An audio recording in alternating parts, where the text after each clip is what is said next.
नमस्कार, the wire में आपका स्वागत है। मैं हूं आरफा खानम शेरवानी। मोदी काल में समाचार बुलेटिन कुछ इस तरह है। आज की सबसे बुरी खबरों में सबसे भयानक खबर यह है कि अब सरकारी स्कूलों में छोटे मासूम मुस्लिम बच्चों से क्लास की टीचर्स ये कह रही हैं, गो टू पाकिस्तान, पाकिस्तान चले जाओ।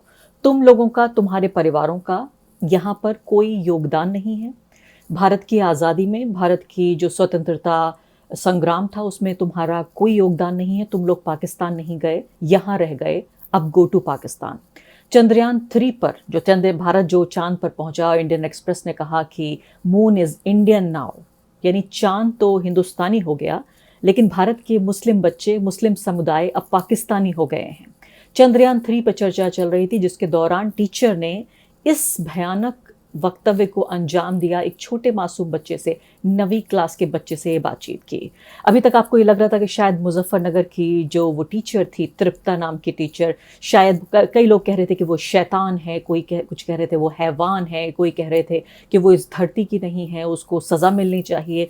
मेरा डर ये था कि इस इंसिडेंट के बाद, इस घटना के बाद, भारत के अलग अलग स्कूलों में जिस तरीके से इस वक्त नाइंसाफ़ी हो रही है, जिस तरीके से इस वक्त एक ख़ास समुदाय के ख़िलाफ़ नफ़रत का जो ये इतना बड़ा प्रोजेक्ट चलाया जा रहा है, बहुसंख्यकवाद, मेजॉरिटेरियनिज़म का जो पूरा ये प्रोजेक्ट है, ऐसा लगता है अब इस वीडियो के सिर्फ आने की देर थी कि हर अलग अलग तरह के स्कूलों में, भारत के दर्जनों सैकड़ों स्कूलों में इस तरह की जो नाइंसाफ़ियाँ हो रही होंगी, अब वो प्रकाश में आने लगेंगी। ये मेरा अंदाज़ा था कि ये सिर्फ एक तरह की खिड़की है, वो भारत जो पिछले 10 सालों में हमने बनाया है। अभी हमें देखने को मिल रहा है कि सिर्फ एक तृप्ता नहीं है यहाँ पर।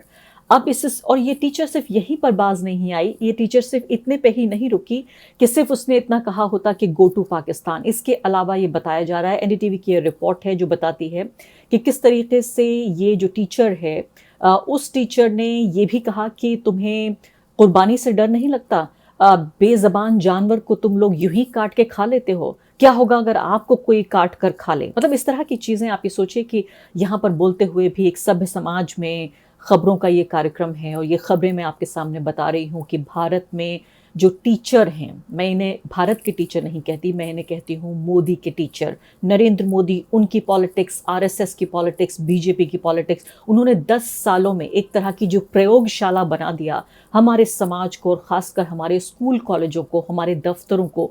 उनमें से अब ये जो फसल जिसका बीज बोया गया था 10 साल पहले, अब उसको काटने की बारी आ रही है कि एक एक करके इस तरह के भयानक, भयावह, रोंगटे खड़े कर देने वाले, आप यकीन जानिए, इस तरह के वाक़े और हादसे और घटनाएं पेश आ रही हैं। और ये भी उसने कहा, उसने बहुत ही अभद्र तरीके से इस टीचर ने टिप्पणी की है, जो काबा है उसके बारे में भी, जो तीर्थ स्थल है मुसलमानों का, और इसके अलावा कुरान के बारे में भी अभद्र टिप्पणियाँ की हैं। मैं आपको वो सब यहाँ नहीं बताऊँगी।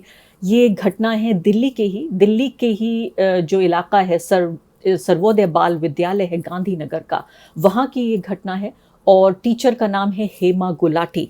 दिल्ली पुलिस ने इस बात को कंफर्म किया है। एनडीटीवी की रिपोर्ट भी कहती है, और वायर की रिपोर्ट्स भी आप पढ़ सकते हैं, कि सीधे तौर पर दिल्ली पुलिस ने इस बात को कंफर्म किया है कि हाँ, जो शादरा के डीसीपी रोहित मीना हैं, मैं उनके बारे में पढ़ रही हूँ कि एएनआई न्यूज़ एजेंसी को उन्होंने ये कंफर्म किया है कि हाँ, ये सरकारी स्कूल है, ये किसी तृप्ता त्यागी का प्राइवेट स्कूल नहीं है, उनके घर में नहीं चल रहा है, ये आपके और मेरे पैसे से चलने वाला गवर्नमेंट स्कूल है, गरीब बच्चों के लिए चलने वाला स्कूल है। सरकारी स्कूलों में दिल्ली के, आप ये सोचिए कि वो लोग एक ऐसा राज्य जहाँ बड़े से बड़े हिंदुस्तान के स्कूल हैं, ऐसे में वो बच्चे, ज़्यादातर जो सरकारी स्कूलों में जाते हैं, वो गरीब परिवारों से आने वाले बच्चे हैं। और ये गरीब मुसलमानों के बच्चे, इनके साथ जिस तरीके से भेदभाव हो रहा है, जब भी डिस्क्रिमिनेशन और भेदभाव की बात आती है, सबसे पहले जो गरीब आदमी है उस पर सबसे ज़्यादा मार पड़ती है। और अगर वो किसी हाशिए के तबके का हो, खासकर जिस तरह का एक पूरा प्रोजेक्ट चलाया जा रहा है एक समुदाय के खिलाफ, उनको हाशिए पर फेंकने का, तो उन्होंने कहा है कि हाँ, ये जुवेनाइल वेलफेयर ऑफिसर जो हैं, उनको बोला गया है कि बच्चे की काउंसलिंग करें, उसे समझाएं बुझाएं वहाँ पर। और ये भरी क्लास में कहा गया होगा, एक बच्चे के परिवार ने ये रिपोर्ट दर्ज की है, लेकिन ये कोई ऐसा मसला नहीं है कि सिर्फ एक बच्चे के साथ हो रहा है। ये जो गुलाटी साहिबा हैं, हेमा गुलाटी, कभी आईने में अपना चेहरा तो देखती होंगी। हेमा गुलाटी भी या तो खुद वो माँ होंगी, या उनके घर में बच्चे होंगे, या उन्होंने बच्चे अपने आसपास देखे होंगे। क्या वो इसी तरीके का माहौल, इसी तरीके का वातावरण चाहती हैं कि हमारे देश के बच्चे, न्यू इंडिया के बच्चे, वो देश जहाँ पर जो G20 की प्रेसिडेंसी कर रहा है, वो देश जो चांद पर होके आया है, वो देश ज़मीन पर इस तरह से कीचड़ में, दलदल में पूरी तरीके से धंसा हुआ है, हमारे पैर इस तरह से इस कीचड़ में धंस गए हैं कि अब इनका निकलना मुझे लगता है बहुत मुश्किल है, लगभग नामुमकिन है। तो इंडियन एक्सप्रेस की रिपोर्ट कह रही है कि इस महिला के खिलाफ मुकदमा दर्ज किया गया है।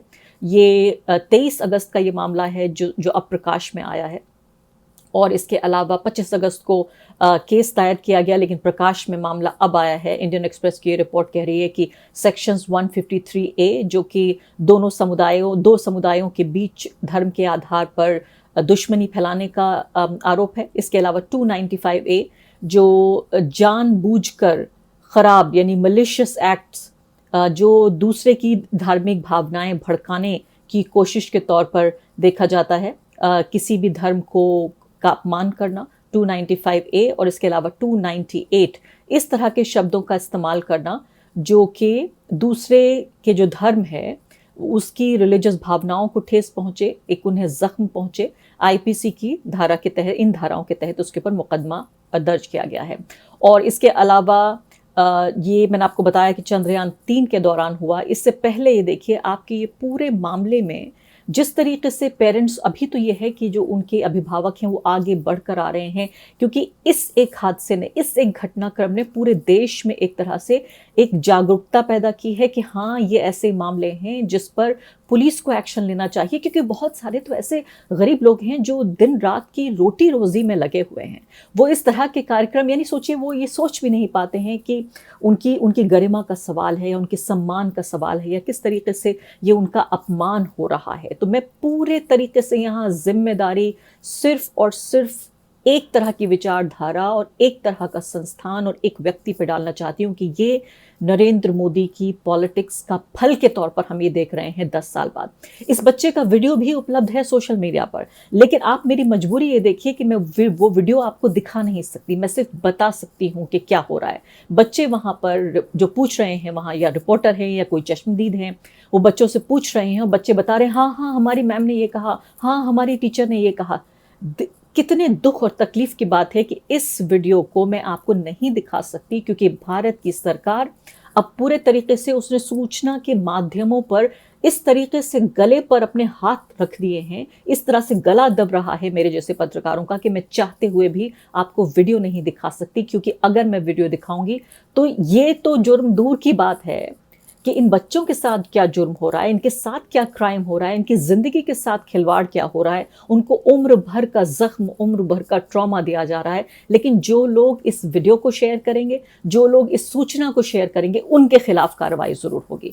अब मुजफ्फरनगर का आपको केस बता देती हूँ। मुजफ्फरनगर के मामले में आपको लग रहा था कि अभी सलाखों के पीछे होगी वो टीचर, कई दिन गुजर चुके हैं इस बात को, राष्ट्रीय स्तर पर इतना ज़्यादा नेशनल आउटरेज हुआ इस मामले पर, उसके बावजूद भी अभी वो टीचर, पहले तो उसको थोड़ा बहुत मलाल था, कहती थी गलती हो गई, अब वो टीचर कहती है कि मुझे कोई पशेमानी नहीं है, मुझे इस बात की कोई एहसास नहीं है, मुझे इस गलती का कि मैंने उस बच्चे के साथ ये सलूक किया। वो कहती है बच्चों को अनुशासित करने के लिए ये ज़रूरी है, उनको सज़ा देना ज़रूरी है।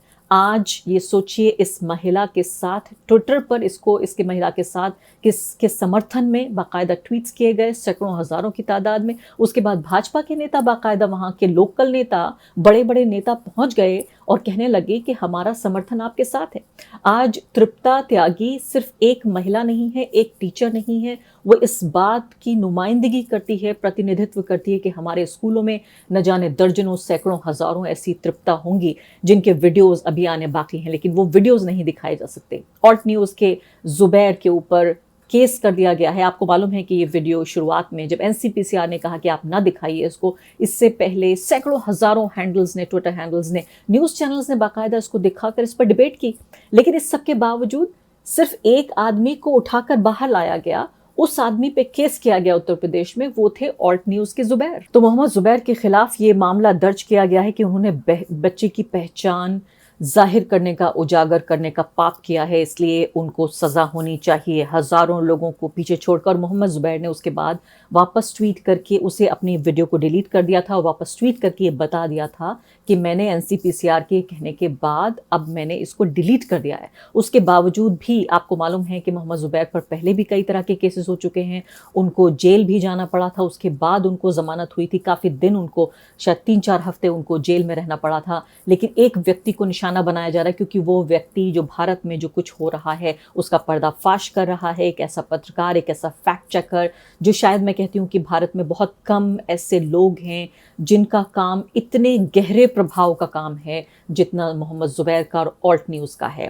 इसके अलावा आप ये देखिए कि मोहम्मद ज़ुबैर के ऊपर तो केस हो गया है, लेकिन जो टीचर है तृप्ता, वो अभी भी अपने घर में है, खुश है, बाकायदा उनको सियासी हर तरह का समर्थन मिल रहा है। और जो उनके ऊपर धाराएं लगाई गई हैं 323 और इसके अलावा 504, ये दोनों नॉन कॉग्निजेबल, यानी पुलिस को परेशान होने की कोई ज़रूरत नहीं है, उनके घर जाकर उन्हें गिरफ्तार करने की कोई ऑब्लिगेशन, कोई जिम्मेदारी पुलिस के ऊपर नहीं है। बहुत ही छोटी मोटी हल्की फुल्की धाराओं में ये मामला दर्ज कर दिया गया है। एक और वीडियो जो मैं आपको दिखाना चाहती थी, ये वीडियो बहुत नया नहीं है, जो मैं आपको नहीं दिखा सकती लेकिन बता ज़रूर सकती हूँ और मैं ज़रूर बताऊंगी आपको। ये वीडियो मैं नहीं दिखाऊंगी, नहीं दिखा सकती, लेकिन आपको ज़रूर बताऊंगी कि किस तरीके से इस तरह की चंदा मामा वाली कविताएं होती थीं। इसके अलावा तमाम तरह की अंग्रेज़ी, हिंदी की बाबा, ब्लैक शीप टाइप की कविताएं आप सुनते रहते थे, पढ़ते रहते थे बच्चे के तौर पर। मैंने भी बहुत सारी ऐसी कविताएं सीखी स्कूलों में। लेकिन आज की जो कविताएं हैं, ये देखिए बच्चे जो हैं, ये इस तरह की कविताएं मैं आपको पढ़ के सुना देती हूँ। लाल चौक में गोली मारो देश के गद्दारों को, बहुत हो गया भाईचारा, लाते मारो, आगे का शब्द मैं नहीं कर सकती, उनको। वही जो अपने मंत्री साहब हैं, रहे हैं मोदी सरकार में, उन्होंने भी इसी शब्द का इस्तेमाल किया था। मैं यहाँ पर इस शब्द का इस्तेमाल नहीं कर सकती। लाल चौक में गोली मारो देश के गद्दारों को, बहुत हो गया भाईचारा, लाते मारो उनको।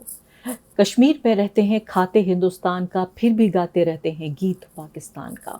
ऐसे धोखेबाजों को जीने का अधिकार नहीं। इस तरह की जेनोसाइडल, नरसंहारी, इस तरह की घटिया, हिंसक, नफरत फैलाने वाली भाषाओं का इस्तेमाल हमारे छोटे छोटे बच्चों के जहन में, उनके दिल में जो जहर पैदा किया जा रहा है, ये वही बच्चे हैं जो आगे चल के इसी पॉलिटिकल पार्टी को वोट देंगे, क्योंकि उनकी नज़र में यही सही राजनीति है। उन्होंने समाज के तबके के खिलाफ इस कदर नफरत फैला दी है कि ये सब कुछ सिर्फ इसको सुनिश्चित करने के लिए है कि एक तबका वो इतना नफरत का भागीदार बन जाए कि उसको समाज में रहना उसके लिए नामुमकिन हो जाए और ध्रुवीकरण लगातार बढ़ता रहे। तो पिछले 10 साल में जो बच्चे 2014 में 8 साल के थे, वो बच्चे अब वोट देने के काबिल हो जाएंगे। 2024 के चुनाव आने वाले हैं, 6 महीने का वक्त बाकी है, और ये छोटे छोटे बच्चे जो अभी हमें नज़र आ रहे हैं यहाँ पर, इन बच्चों को आप ये देखिए। छोटी सी बच्ची है जो ये गा रही थी, जिसका वीडियो मैं आपको नहीं दिखा सकती। अलग अलग स्कूलों में कई और भी बच्चे हैं, जिसने भी ये लिखी होगी ये कविता बच्चों के लिए, वो सीधे तौर पर बच्चों के, न सिर्फ के मुस्लिम बच्चे बल्कि किसी भी धर्म के मानने वाले बच्चे, हिंदू बच्चे, ईसाई बच्चे, सिख बच्चे, सबके मन, मस्तिष्क और उनके भविष्य के साथ खेल रहा है। द वायर के और वीडियोस देखने के लिए सब्सक्राइब करें और बेल आइकन पर क्लिक करें। स्वतंत्र पत्रकारिता की आर्थिक मदद करने के लिए डिस्क्रिप्शन में दिए गए लिंक पर जाएं और अपनी राशि चुनें।